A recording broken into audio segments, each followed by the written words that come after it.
qui ne sera pas une personne physique, mais une personne morale, qui aura des droits légaux, où ça peut se lever face à un gouvernement ou à une structure, une société quelconque et agir, non pour s'opposer de façon à créer la guerre, mais de façon à améliorer les choses.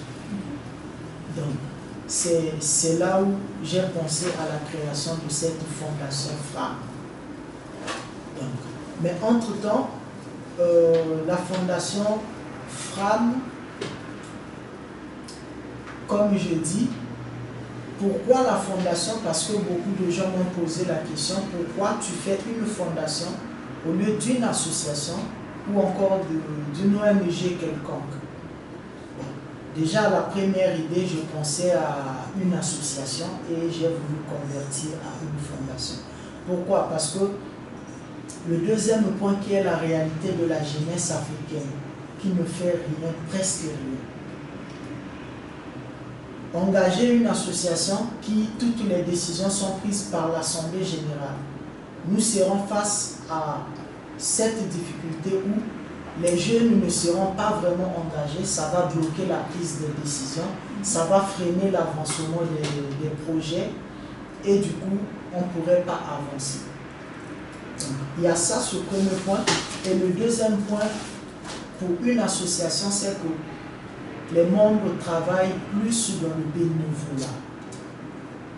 Donner le temps, donner l'énergie, l'argent et tout ce qu'on possède pour avancer les choses. C'est même un point qui motive les jeunes à pouvoir s'engager dans les associations. Déjà, on parle des conditions de vie en Afrique qui sont précaires. Donc, un jeune qui vit dans des conditions précaires, il arrive quelque part, on lui demande de donner plus que ce qu'il a. Est-ce qu'il pourra donner? Il ne pourra pas donner, il ne pourra rien faire. Du coup, tout est stagné. Donc, en voyant tout ça, je sais que si les conditions de vie sont quand même ça pousse aussi aux gens de travailler.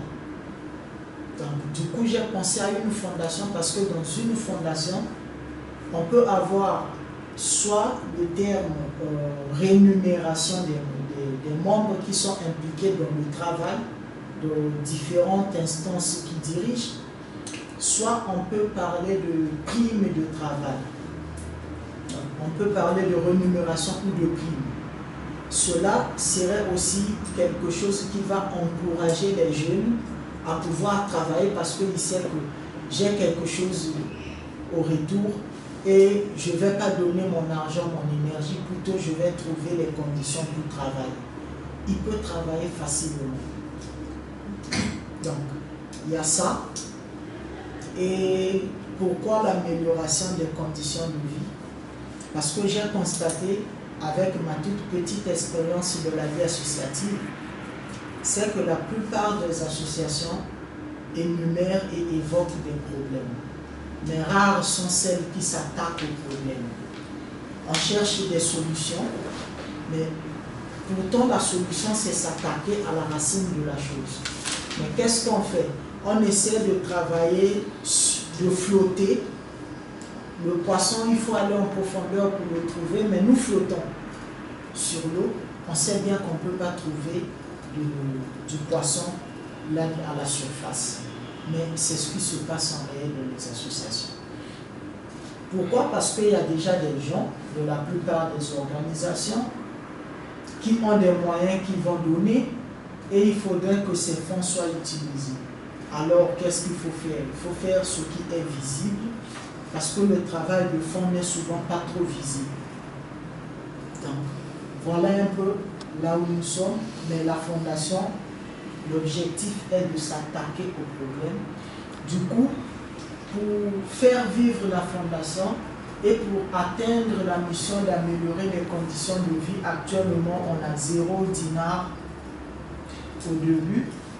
Mais comment on va arriver? On va passer par l'entrepreneuriat et le leadership. L'entrepreneuriat et le leadership sont deux canaux qui vont nous orienter